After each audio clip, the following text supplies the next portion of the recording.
German logistics giant DHL was one of the first international logistics companies to establish a presence in China. The country now plays a crucial role in the company's global strategy.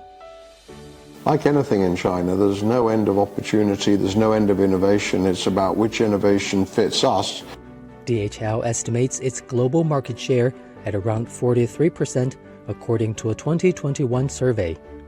It has seen market share expansion thanks largely to its booming e-commerce business in China.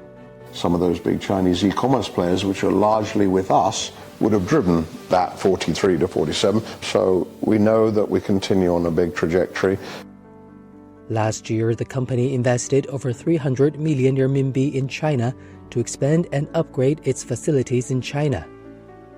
Pearson said technological advancements in China avail DHL of technologies that drive customer satisfaction, employee engagement, or operational efficiency.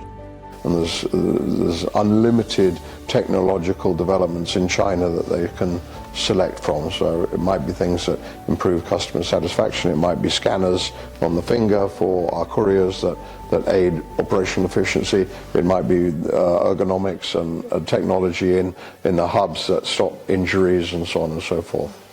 But they're absolutely a leader in that.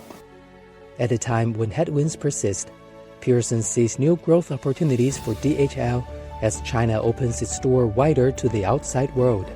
We welcome the openness because it drives trade. So the openness, affects trade, which is good.